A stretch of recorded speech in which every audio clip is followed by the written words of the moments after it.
Compass is. We are a nonprofit that works on fostering greater racial equity in the animal protection movement, specifically in the farmed animal protection sector.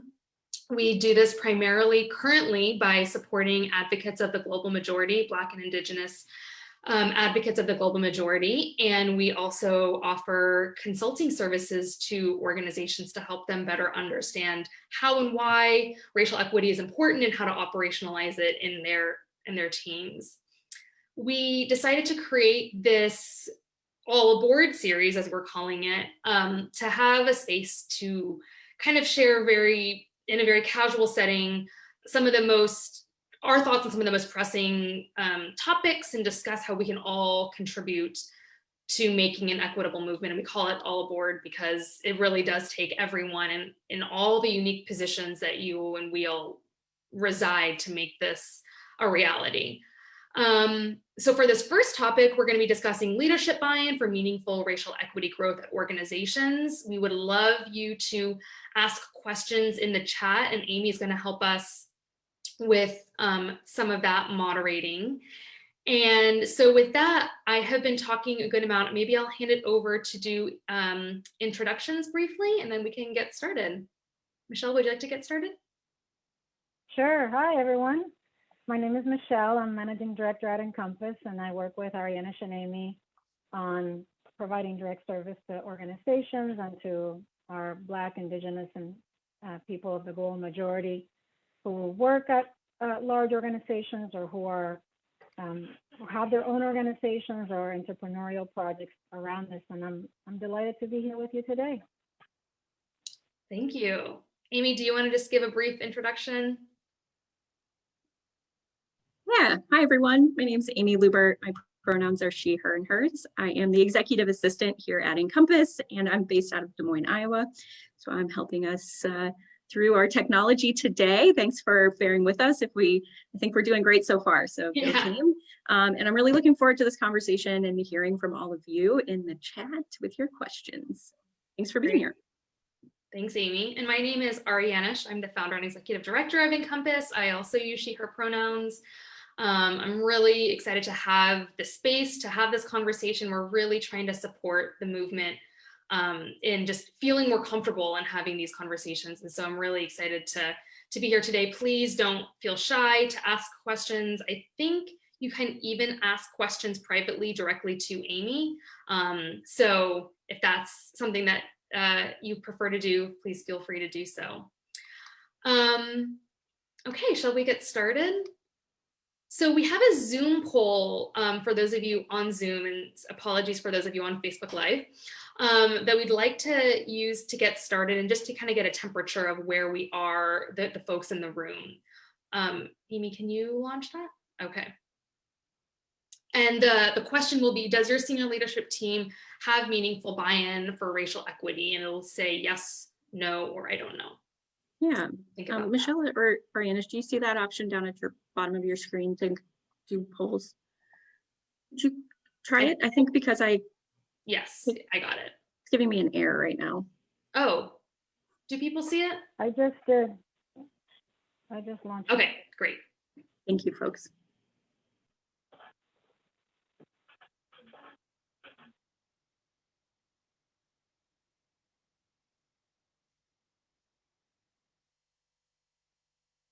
And I know some of you may not be at organizations.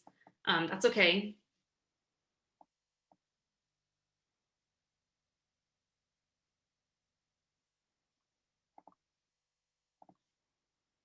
And do results just auto-populate? You'll have to close the poll and then it'll say share results. Oh, okay. So Michelle will have to do that. You don't see them being shared right now? No. I see them. Oh, you do? Yeah. Okay. So half of you said yes, you do have senior leadership buy-in for racial equity. Third said you don't know, and 20% said no, there's no buy-in currently. So yeah, I'd love to hear, and some of this will be kind of a conversation between Michelle and I, and we'd also really, again, encourage you to jump in. Michelle, I'd love to hear some of your thoughts on what this question means kind of in a really high level. Yeah, so we have found through our years of Encompass, 4 years now, that leadership buy-in is critical in order to move racial equity forward in an organization. And we mean at the highest level of leadership, including the most senior executive, whatever title that person holds, and the board and other senior leaders who are supporting in that C-suite. And that is because because the work is so hard and it is long-term and it requires us stretching in new ways that we're not used to doing so, that without that buying and that executive directive, the work stalls or it's not as ambitious as it can and should be in order to achieve real meaningful transformation. So we find that it's a foundation of the work that's to come is to generate that buy-in to begin with. What do you think? I agree. And so I'm curious if folks can jump in the chat and share if they have at any point in their careers seen leadership buy-in for racial equity and what that has looked like to kind of make this more applicable. And if some of you are leaders, I'd love to hear that, hear, how you see that living in your own practice. So please feel free to jump in the chat.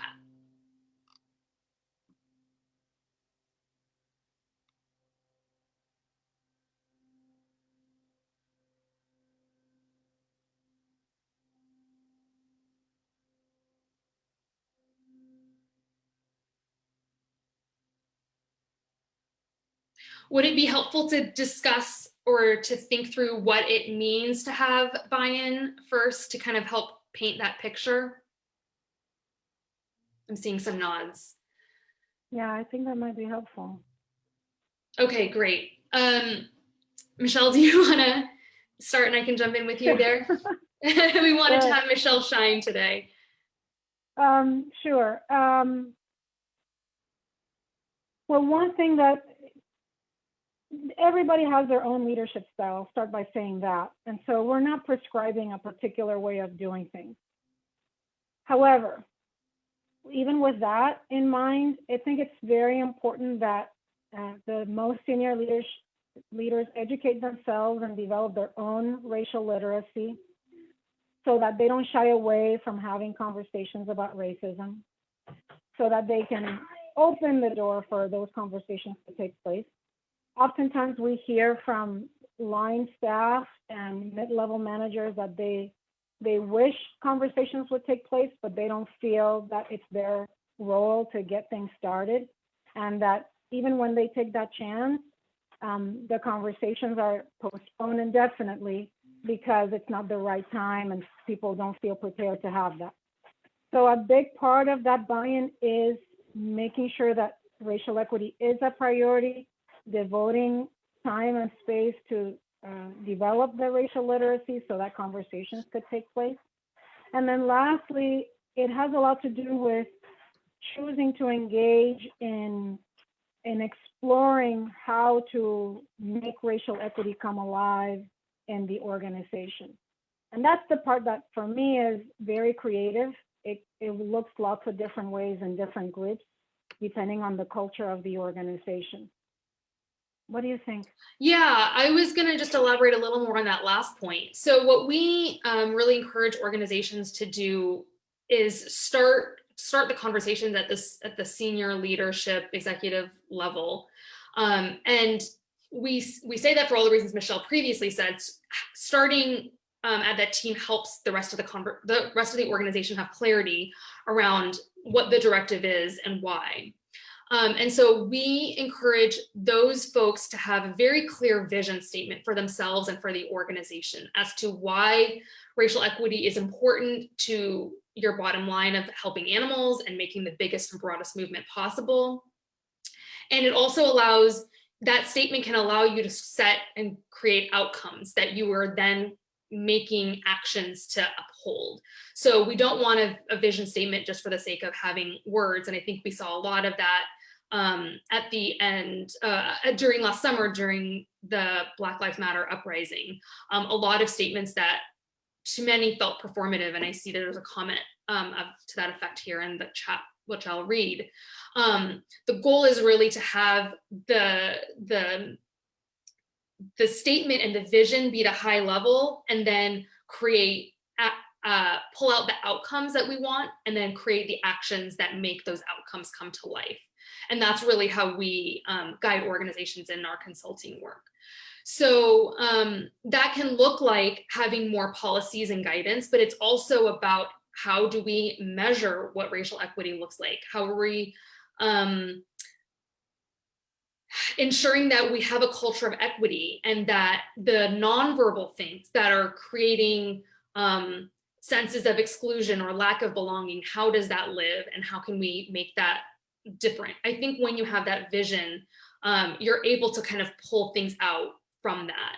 So just to read from the chat here, I see Leah Garces wrote, I definitely need board buy-in to expand the board, to revise the recruitment process for new board members, et cetera. That's a really good point, that we do need, when we talk about senior leaders, I think people are typically thinking primarily internally on staff, but there is a real need to have this conversation at the board level. And I have been seeing some conversations on social media in particular about how oftentimes, especially in our movement, board members are unpaid roles. And so asking Black, Indigenous, and people of the global majority to take those roles is asking for more unpaid labor. And so this is a kind of a fine line. How do we put Black, Indigenous, and people of the global majority in leadership roles in ways that are not tokenizing, for one, of course, but also in ways that are, you know, supportive of the full totality of what they can bring, and compensating them however that looks can in turn. Rebecca said, I feel like I'm seeing a bit more in the animal movement, but it still feels very minimal or performative. Our organization is tiny and new, so we want to learn. And Dana wrote, are there steps leadership can take to develop a vision statement? So that's a great question. Michelle, would you like to chime in there? Yeah, Dana, thank you for your question. We've helped some groups develop vision statements at this point, and I can say that the process looks a little bit different for any group. You know, there's a flavoring there that I cannot, you know, prescribe exactly what the process should look like. But I think some things are very important to make sure that the vision statement does have. The leadership team should make sure that that vision is very ambitious. We're not talking about a vision statement that says you're going to change a recruitment policy. That is not visionary. The vision statement must be tying in your mission as an organization, your goals for animal advocacy in this particular context, with racial equity. How does racial equity tie into your work, and how does racial inequity get in the way of those outcomes that you wish to see?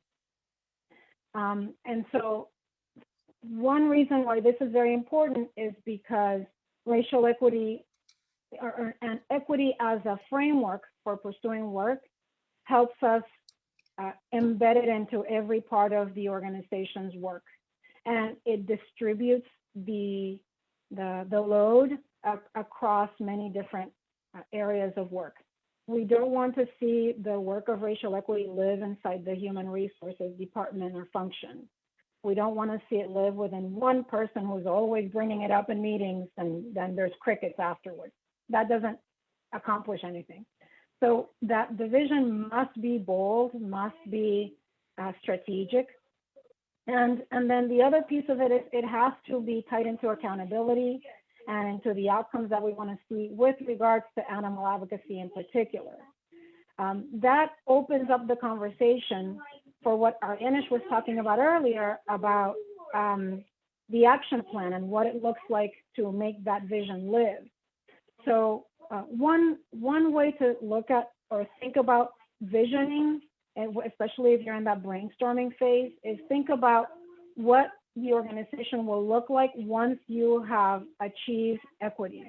What statements would be true if you were an equitable organization? And those sort of become your goals that you're working towards. That's the vision.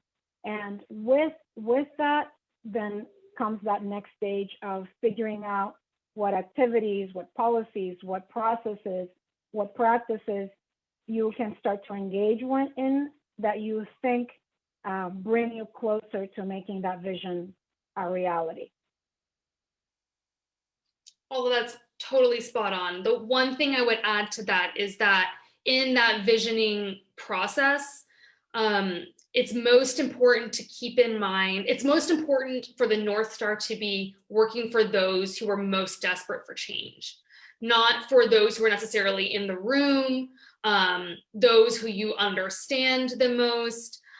It's really who needs the change the most, and to work with a sense of urgency for those people, because in that process, everything, all marginalized groups come along. And that's part of the reason why we focus on racial equity, because it's one of the most intractable, it's one of the most difficult to address. And so while we do have problems in our movement with sexism, ableism, etc., we focus on the race equity piece, because when we work at that level, other groups also see benefits. So yeah, that's what I would add to the visioning process. Yeah, that's very important.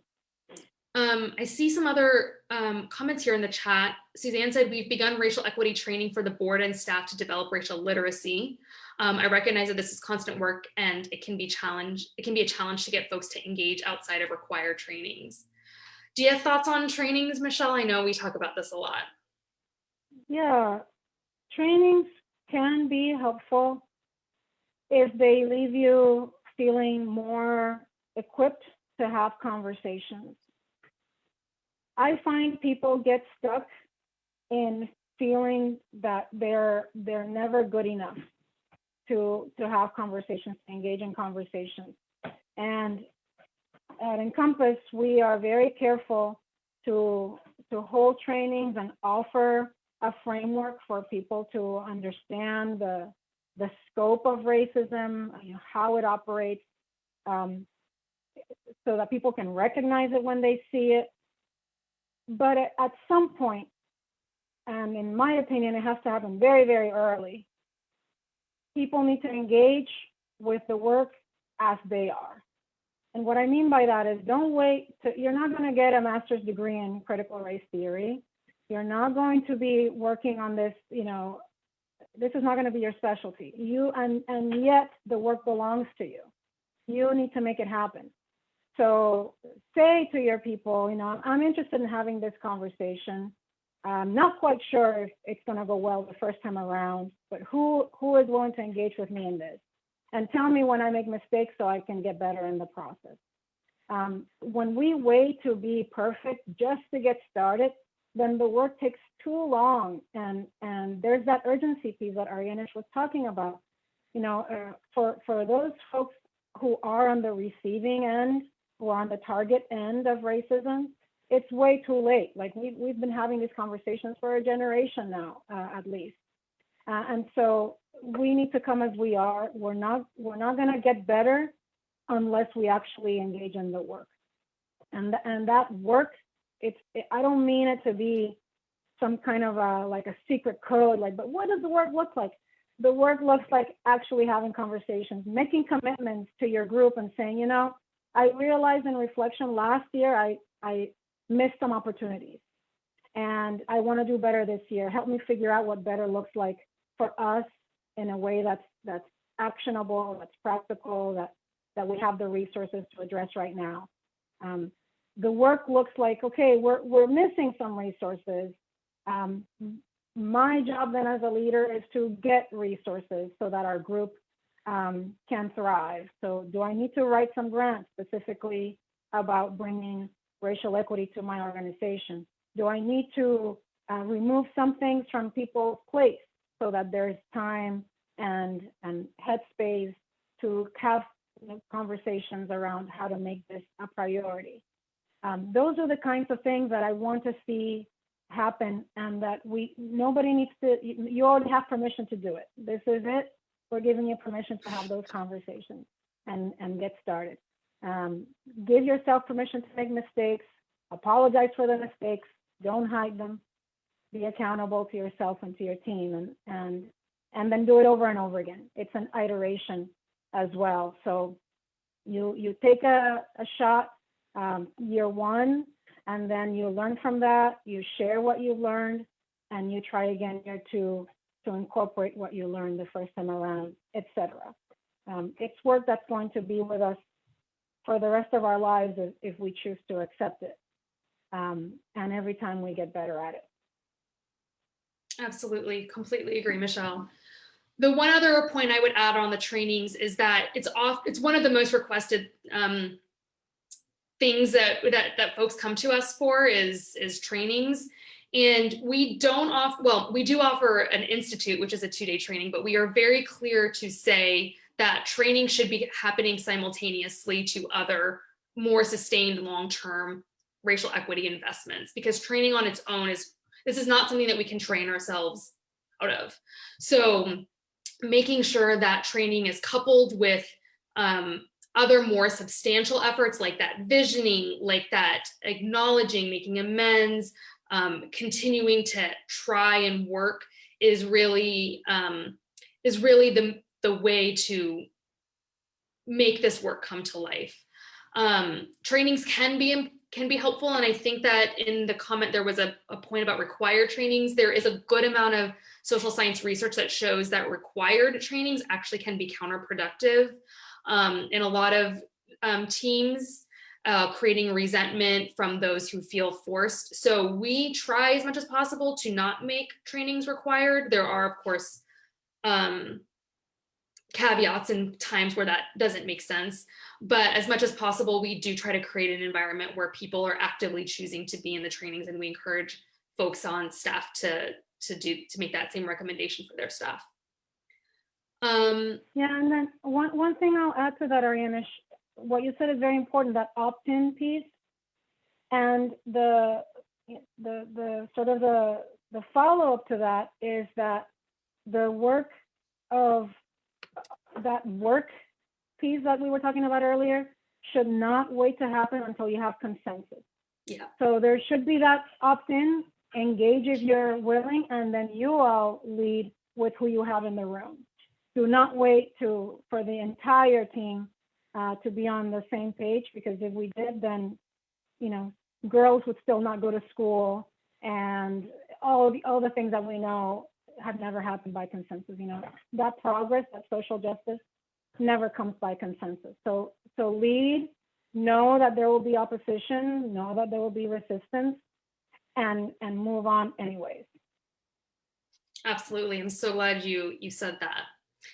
So we're actually coming up on the end of our time here. I know this was really short, but we want to keep these little bite-sized nuggets for you to hold on to and join us in the middle of the day. We are really excited to have additional guests in the coming sessions. For this part of the series, this is going to be Michelle's last session with us. And Michelle, if you want to share a few more words about why.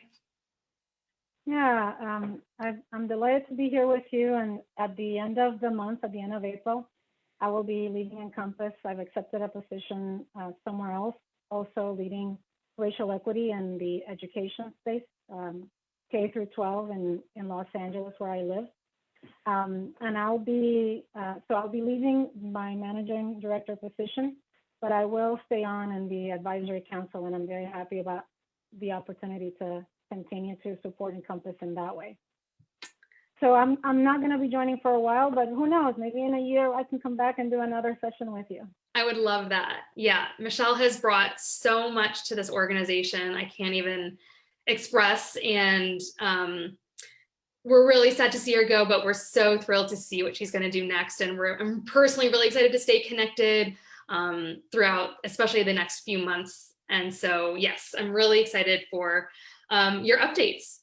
So July 13th is our next session, and we're going to be discussing the the fact that we'll be about 1 year after the racial justice uprising of 2020 and asking folks what has happened since your Black Lives Matter statements or since organizations' Black Lives Matter statements. So we'll be joined by another special guest. I hope you'll join us. Amy is going to be adding the link, which she just did. And then our final one for the year will be October 12th, and the prompt will be, or the theme will be, how do we balance making people comfortable with meeting people where they're at? That's something that I hear a lot. So we will stay in Zoom for any final questions here, but love to stay connected. Thank you so much for joining us today. And yes, we'll hope to see you next time. And one more thing, Aryenish, before people go. Please. What we talked about, the prompt for today was leadership and how to make that come alive and that visioning. When we held the trainings for Encompass a year ago, March 2020, many leaders joined that training, and many of those who attended started sharing their visioning in the Encompass essays that were published by Sentient Media. And Amy is going to share the link. Those are examples of leaders coming as they are, taking steps. And I bet if we asked them today, a year from when they originally wrote, we would see shifts in their thinking. But the point is that by engaging, they're taking additional steps that they would have taken. It would have taken them way longer to take had they not been accountable to themselves in that way. And then we'll be publishing that collection as a book in September. That's right. And so we hope that these essays will help you kind of springboard and not reinvent the wheel, but kind of move forward so that we're kind of constantly pushing ourselves as a movement forward. Thank you so much for mentioning that. I forgot to do that. I appreciate that. Okay, well, I think that is it for us today. Michelle and I will stay on for just a few more moments, but thank you again for joining us, and we'll see you soon.